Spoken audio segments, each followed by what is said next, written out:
گفتگو میں سے حاصل کیا نکلے گا وہ معلوم نہیں پڑ رہا۔ بیشتر میل ملاقاتیں ہو چکی ہیں، ڈرافٹس مختلف دکھائی دیتے ہیں اور اب بھی ہر کسی کا ڈرافٹ مختلف ہے۔ ماضی میں اگر ترامیم ہوا کرتی تھیں تو ڈرافٹس مختلف ہوتے تھے، لیکن پھر ایک نقطے پہ آ کے مرکوز ہو جایا کرتے تھے۔ کچھ لو اور کچھ لو کی پالیسی ہوتی تھی، کچھ آپ کے اختیارات، کچھ ہمارے اختیارات، کچھ آپ کی تجاویز، کچھ ہماری تجاویز۔ اب یہاں پہ ون سائیڈڈ اگر تجاویز آئیں گی تو کیا اس کے اوپر عمل درآمد ہو پائے گا؟ اور اگر کسی دوسروں کی تجاویز بھی بیچ میں شامل کی جاتی ہیں تو پھر بنیادی جو اس کا ماخذ تھا کیا وہ قائم رہ پائے گا یا نہیں رہ پائے گا؟ ابھی کی میل ملاقاتیں اور ابھی کی جو سوچ بچار ہے مختلف جماعتوں میں کیا رہی ہے، اسی بارے میں بات کریں گے۔ ہمیں جوائن کیا ہے رہنما JUI نعیمہ کشور خان صاحبہ نے۔ بہت شکریہ نعیمہ کشور خان صاحبہ اس حوالے سے اپنا وقت دینے کے لیے۔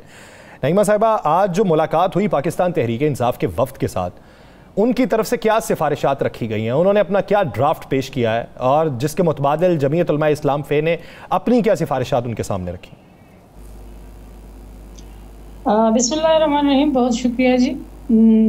ابھی تک تو کسی کے پاس میرے خیال میں ڈرافٹ نہیں ہے، تجاویز ہے جو ابھی تک ایک دوسرے سے شیئر ہو رہی ہے، اور میرے خیال میں جمعیت علماء اسلام کا یہ کریڈٹ ہے کہ جو پچھلے جو شروع میں جو ہفتہ اتوار کو جو ایک اس کو ایک ڈرافٹ آپ کہہ سکتے ہو، وہ بھی ڈرافٹ نہیں، خیر وہ بھی تو صرف تجاویز تھی وہ، اور لیکن جب بعد میں میڈیا پہ شیئر کی گئی تو میرے خیال میں کہ یہ قائد محترمہ مولانا صاحب کو یہ کریڈٹ جاتا ہے کہ ایک ایسا ڈرافٹ آیا تھا کہ جو فنڈامنٹل رائٹس کے خلاف تھا اور ایسی چیزیں تھی کہ جس کو صرف مولانا صاحب نے اس وقت اس کو روک دیا، اور اس نے کہا کہ مجھے ڈرافٹ دکھایا جائے تب ہم اس کو ووٹ کریں گے، حالانکہ اس وقت کسی نے اس کو نہیں کیا۔ اور اب تمام جماعتیں چاہے گورنمنٹ کی ہو چاہے اپوزیشن کی ہو اس کو کریڈٹ دیتے ہیں اور اپریشیٹ کرتے ہیں، ہر ایک اس کو وہ کرتے ہیں کہ ہاں اس کو نہیں ہونا چاہیے تھا۔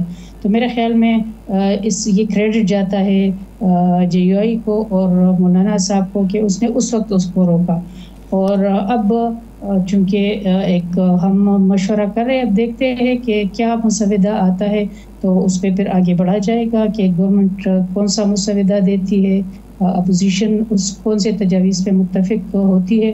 تو پارلیمنٹ کا کام ہے قانون سازی کرنا، اگر پارلیمنٹ میں ہم ہیں تو قانون سازی کریں گے، آئینی امینڈمنٹ بھی ہوتی رہیں گی انشاءاللہ۔ تو دیکھتے ہیں کہ نعیمہ صاحب، آج حافظ حمداللہ صاحب آپ کے بڑے اہم ترین رہنما ہیں، آج ان کا ٹویٹ آپ کی نظر سے گزرا ہوگا۔ اس ٹویٹ میں آئینی عدالت کے متعلق بھی انہوں نے کھل کے کہہ دیا ہے، ججز کی تقرری کے متعلق بھی انہوں نے کھل کے بات کر دی ہے، بلکہ اس نے آئینی ترمیم کو انہوں نے کہا ہے کہ اس کے خلاف جد و جہد کرنی چاہیے وکلاء کو اور سب کو باہر نکلنا چاہیے۔ آپ ان کے ٹویٹ سے کتنا متفق ہیں؟ کیا ان کا ٹویٹ ہم سمجھ سکتے ہیں کہ جمعیت علماء اسلام کی پالیسی ہے؟ دیکھیے، آئینی عدالتیں تو شروع دن سے ہے۔ دیکھیے جو اگر آپ دیکھیں تو بار کونسل کا بھی یہ مطالبہ تھا، COD میں بھی یہ تھا اور تمام جماعتوں کا تھا۔ اگر آپ دیکھیں تو PTI کا بھی یہ مطالبہ ہے کہ ہونی چاہیے۔ آج بھی اگر ملاقات ہوئی ہے تو سلمان اکرم راجہ صاحب اور اس نے کہا ہے کہ ایک بینچ ہونا چاہیے، مطلب اس حد تک وہ اس پہ ایگری ہے، اور ہم بھی چاہتے ہیں کہ اس پہ ہونی چاہیے، آئینی عدالتیں ہونی چاہیے۔ اس کا کیا ہے، کیسے اس کو ہونا چاہیے، کتنے ججز ہونا چاہیے، طریقہ کار کیا ہونا چاہیے، اس پہ بات چیت کرنی چاہیے، کب ہونی چاہیے، کیا طریقہ کار ہونا چاہیے۔ یعنی اس پہ بات یہ کہ بینچ جو ہوگا وہ under supervision of chief justice of Pakistan, یعنی سپریم کورٹ کے انڈر ہوگا، الگ سے نہیں۔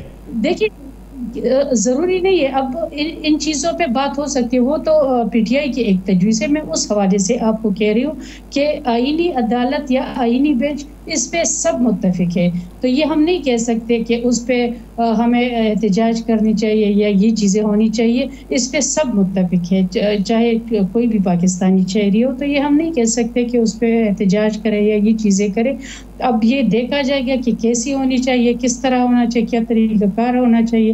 تو اس پہ یہ جب جماعتیں مل بیٹھے گی تو اس کے لیے طریقہ کار نکالا جائے گا۔ دیکھ لیں، یہ ہماری آئینی چیزیں ہیں اور اس کے لیے ایک طریقہ طریقہ کار ہونی چاہیے، کیونکہ ہمارے جو دوسرے جو عدالت کے جو کیسز ہے، جو عام اس کے ہے شہری ہے، وہ سفر ہو رہے ہیں، اتنا زیادہ برڈن ہے، وہ بھی کم ہو جائے گا کیسز کا.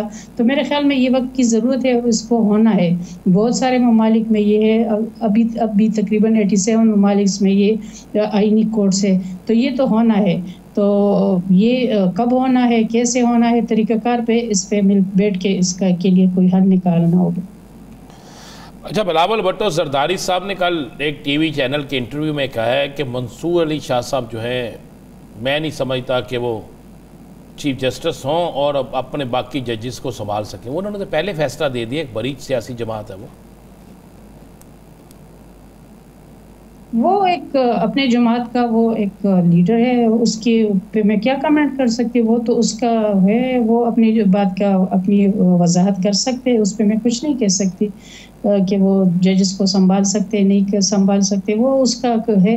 لیکن ہم مولانا صاحب نے پہلے دن ہی کہا تھا جب اس نے اسمبلی میں تقریر کی تھی کہ ہم ایسی قانون سازی نہیں کریں گے کہ کسی کو لانے کے لیے یا کسی کو نکالنے کے لیے ہو. نہ ہم اس کے ایک جج کے حق میں ہے، نہ دوسرے کے حق میں ہے. ہم ان دونوں کے اس میں وہ نہیں ہے، پرسنل اسپیسیفک ہم کسی کے اس میں نہیں ہے. اچھا، تو کیا پھر یہ سمجھا جائے کہ ابھی جو پرانا فارمولا ہے جس کے تحت موسٹ سینئر سپریم کورٹ کا جج جو ہے وہی چیف جسٹس بنے گا، اسی پہ عمل درآمد کرنے کو انڈورس کرے گی جمعیت علماء اسلام پہ، یا پھر ہائی کورٹس کے جو طریقہ کار میں تبدیلی کر دی ہے کہ 3 ججز میں سے ایک جج کا انتخاب کیا جائے گا، اس کو انڈورس کریں گے؟ دیکھیے، مولانا صاحب کی تقریر آپ نے اس پہ بھی سنی ہوگی کہ یہ اس پہ بھی ہم وہ نہیں ہے کہ اگر موسٹ سینئر جج سینئر اگر اس کا وہ ذہنی حالت ٹھیک نہ ہو، وہ اپاہج ہو، تو یہ بھی تو ایک طریقہ نہیں ہے نا کہ بس موسٹ سینئر ہو.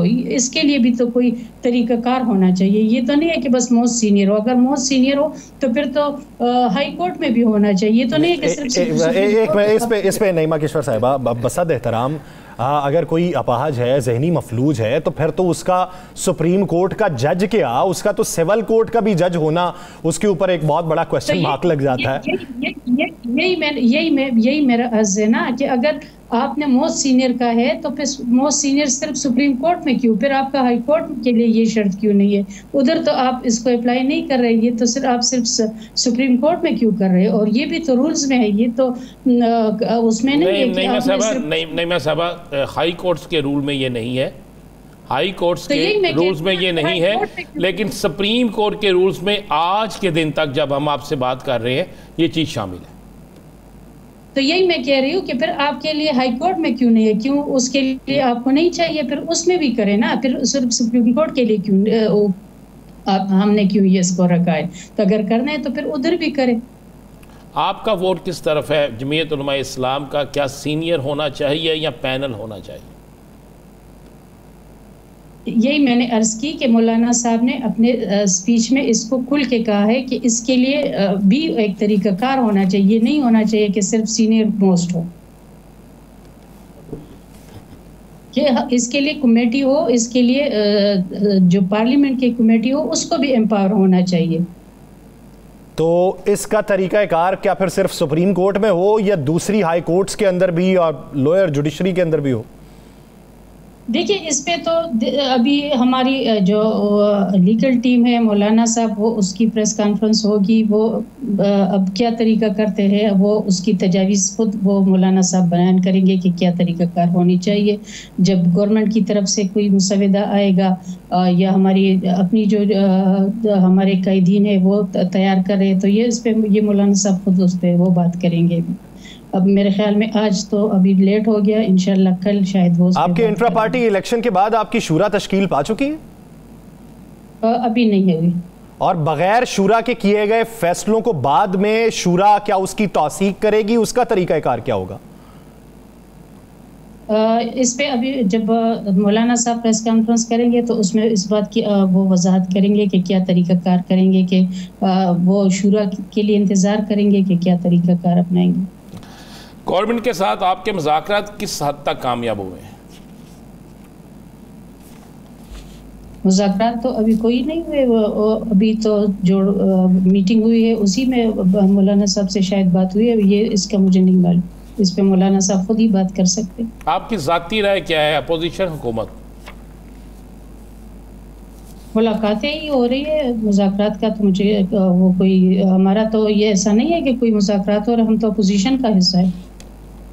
اپوزیشن کا حصہ مذاکرات نہیں ہوئے، صرف میٹنگ ہوئی اور اس میں تجاویز کے حوالے سے بات کی گئی، اور اب جمعیت علماء اسلام فیض جو اپنی تجاویز مرتب کرے گی وہ مولانا فضل الرحمان صاحب جو ہیں وہ پریس کانفرنس میں اس کا باقاعدہ اعلان کریں گے۔ بہت شکریہ نعیمہ کشور خان اس حوالے سے اپنا وقت دینے کے لیے۔